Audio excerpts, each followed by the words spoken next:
Imagine reading this document without knowing about the details of the war. A 300 billion reconstruction fund for Iran, immediate ceasefire across all fronts including Lebanon with respect to Lebanese sovereignty and territorial integrity, the Strait of Hormuz to come under Iranian control with possible tolls, and all oil sanctions to be lifted immediately with a future promise of removing all other sanctions.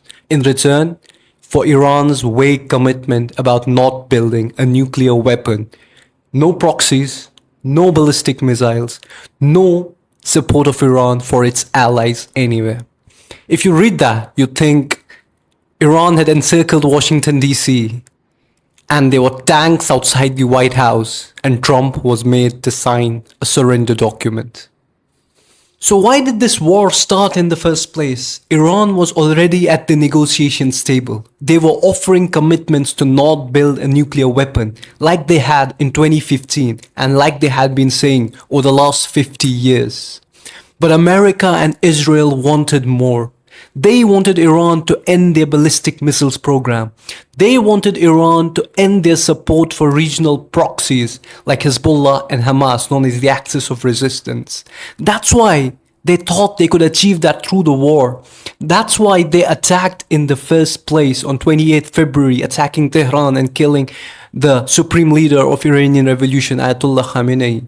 They expected a regime capitulation. They asked the Iranian people to be ready to take their chance and take over this government. They broke into the house, hoping no one was there. But Iran was home, waiting for them. Trump has not ruled out boots on the ground in Iran. Are you afraid of a U.S. invasion in your country? No, we are waiting for them. You are waiting for the U.S. military to invade, the ground troops? Yes. In this deal, Iran got far more by offering far less.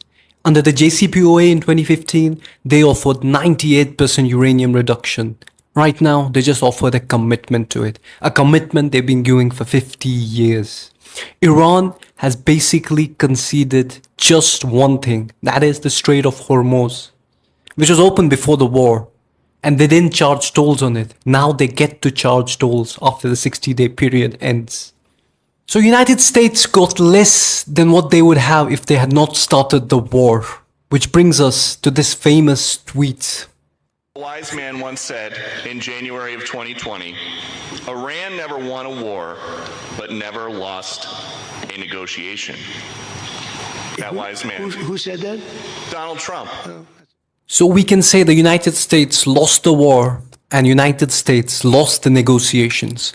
Not only is the deal a bad deal for United States, everything surrounding it is bad too. Trump finally somehow decided to sign the deal at Versailles of all places. A place known for some historic bad deals.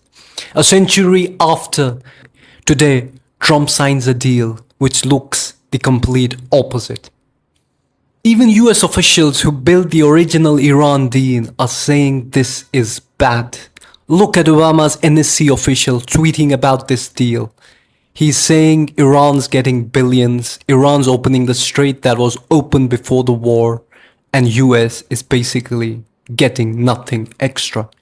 But here's the interesting part about the MOU that most people are not covering.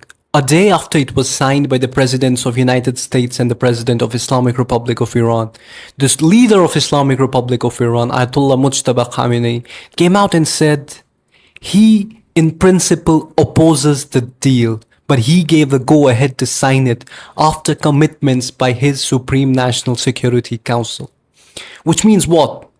That means he doesn't trust America to make a deal. Iran doesn't trust America to make a deal. And they're ready to live in a world without signing a deal with the United States because they feel they have achieved enough in the war. But the Security Council gave him commitments that for every possible breach of the ceasefire, they have a countermeasure ready. That means if the southern Lebanon bombing continues, Iran will close the Strait of Hormuz, something that literally happened today. Iran didn't sign the deal because they trusted America. Iran signed the deal to show the world what happens if America breaks it. If I was in the cabinet of the Israeli government, I might not be attacking the only powerful ally that I have anywhere left in the entire world. The 60-day implementation clock is running down. The biggest obstacle to the deal is the state of Israel that continues to occupy lands in southern Lebanon. What happens if Israel doesn't leave come day 61? Well, Iran showed the world 2 months ago.